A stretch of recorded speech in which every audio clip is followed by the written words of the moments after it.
If you can hear those birds. The birds have just been so loud.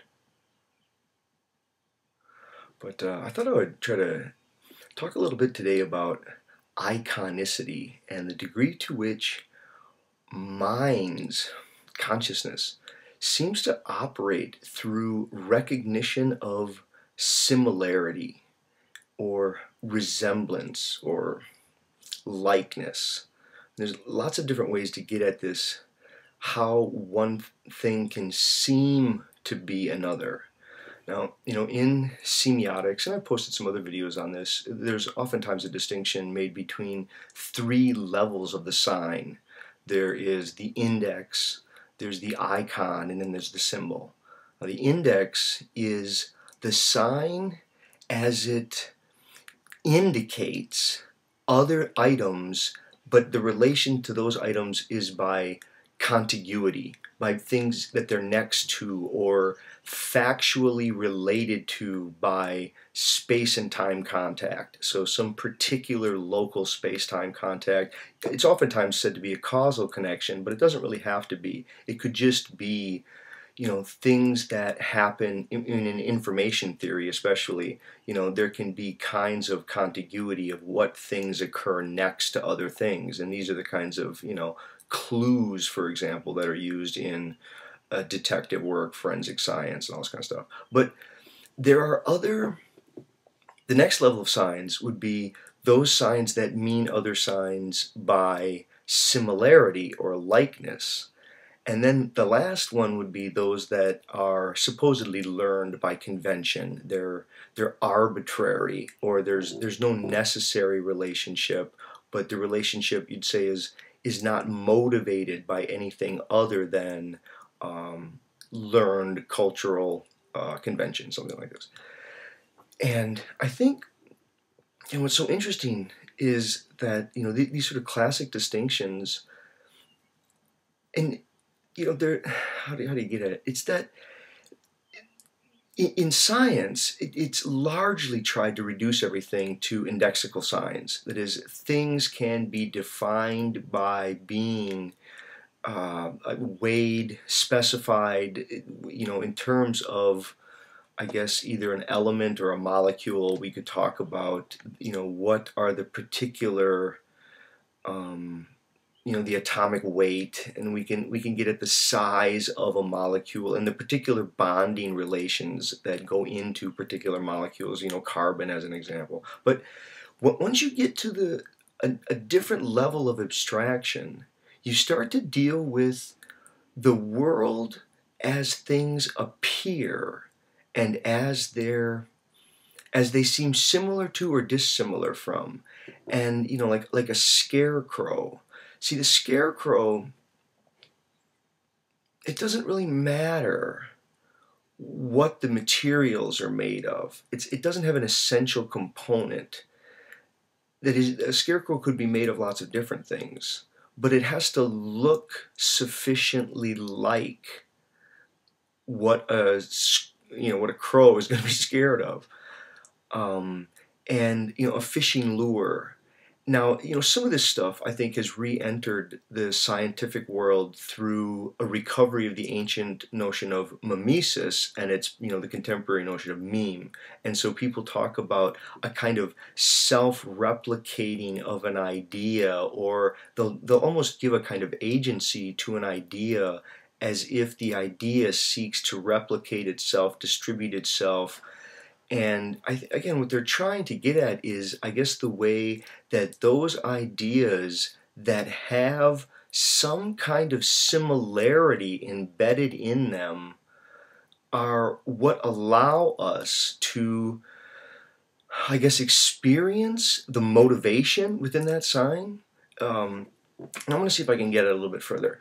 Now, if people have read Lakoff and Johnson's Metaphors We Live By, right? It's a great book. They do a really good job of talking about how important metaphors are. But I think what's interesting is that oftentimes when we hear the word metaphor, we think of a metaphor as like the epitome of the symbolic. We go, oh yes, metaphor is the symbolic realm. Well, it's true, it is, and yet we make unconventional metaphors. We learn to generate metaphors from experiences that are novel, and it's that creativity which is so interesting.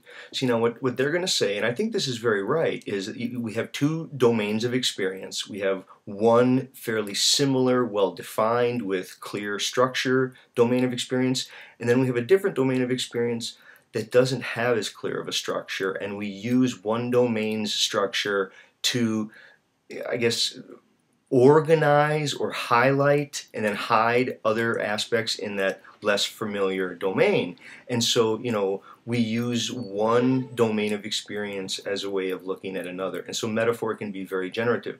But what's, I guess, maybe not explicitly recognized in there, or it needs to be stressed, is that this notion of recognizing structural similarities, the very ability to highlight, the ability to say, this is similar to this, or this has isomorphic resemblance to that, or this has a semblance of another thing.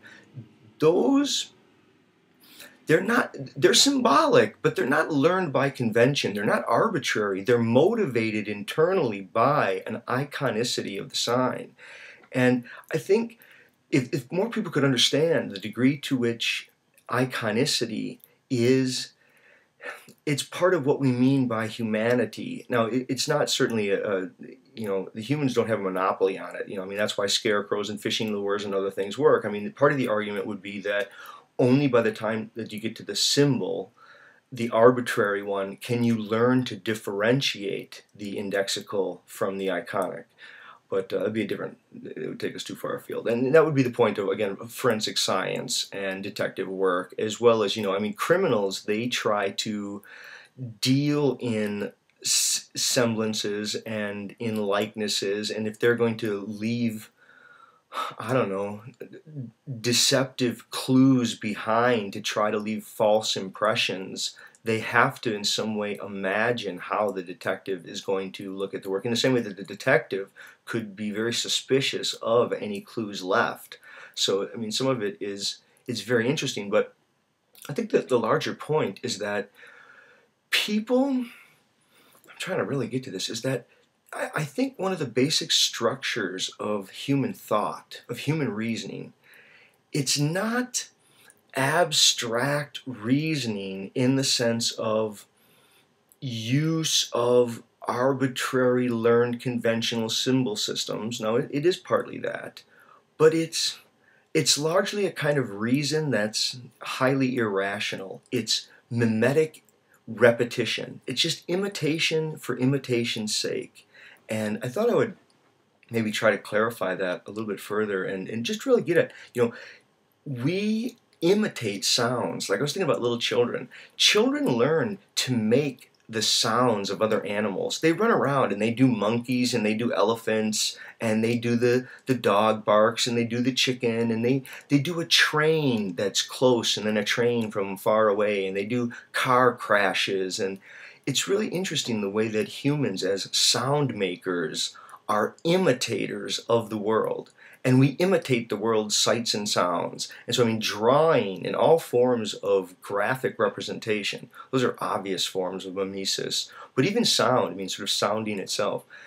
And I guess, part of the point is that we learn by a kind of imitation and repetition that isn't so much a thought as a feeling that accompanies this repetitive action, or this felt emotion of enactment and of imitation. Now, I'm going to give you a couple examples. One is, if anybody's ever heard the original song by Bruce Springsteen, and then it was made very popular by Manfred Mann's Earth Band, but it was, Blinded by the Light, and they have this song, and the actual lyrics are, and she was blinded by the light, cut loose like a deuce, another runner in the night, blinded by the light.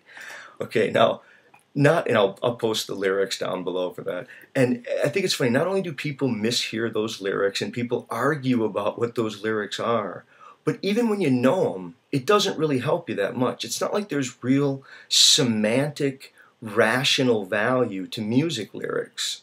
No, I mean, music lyrics are something that people imitate and they repeat and they get some sort of feeling from repeating it. And notice that it's a lot of repetition and rhyme. You know, blinded by the light, cut loose like a deuce, another runner in the night, blinded by the light. I mean, it feels good to just give rhythm and rhyme. Now, when we say rhythm and rhyme, what we're really doing is saying similarity. We're recognizing forms of similarity that are motivating the discourse, and a feeling comes out of it. The feeling obviously is not, it's not related to some kind of cultural or rationalistic intelligibility. It's not a meaning that we go, oh, now I understand it. No, it either feels good to imitate it or you don't really get it.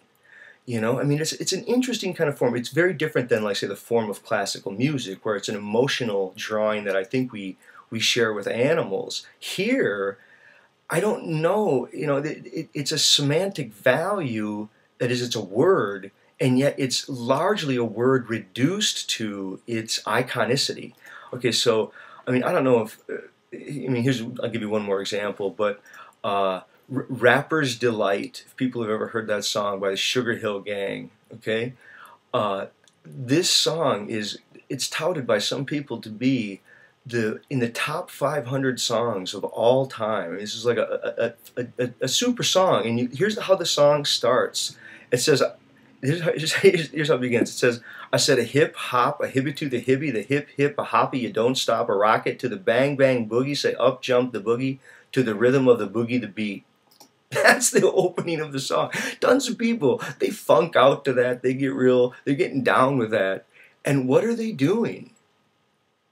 And now when you can try to attack it with rationality and go, yes, it doesn't make any sense, and yet the arguments that some person would try to level against it is going to be intelligible to a lot less people than who are able to funk and groove on that song. You know, you don't get the song by understanding it semantically. It's not designed to make sense. It's designed to be participated with, resonated with, to find the rhythms and the similarities and all of the intonational values, and it's also to be able to sing along with them. Like, refrains are like they're uniforms or cliches that people put on and then don around. You know, there's a way of emotionally participating in the song, in repeating it, whether you actually know the words correctly or not. I think people can, like, sing, you know, the Blinded by the Light, or even this, you know, Rapper's Delight. They can sing it with full emotion and then learn the correct words, and it doesn't really change how they feel about the song. They still, you know, sing it with the same feelings. I mean, it's to really get at what that is. I think the more that people would try to interrogate what is imitation, what is repetition, what is likeness and similarity, and how much of language and thought is based not on causal connections from things that have come into contact and are bumping each other one direction or one in the other, and not just learned arbitrary conventions and just by will kind of just, you know, things seen as connected, even if they're not technically by space and time connected. But the way that perceived similarity, resemblance, likeness, icon, all these things, how they deal with isomorphism, how they deal with what it means for something to appear to be something. See, it's more than just the realm of being, it's the realm of appearing to be something. You know, I'll just end with, you know, what do a scarecrow, a fishing lure, a white lab coat, and the word meme all have in common? Well, hopefully you now know. Thank you.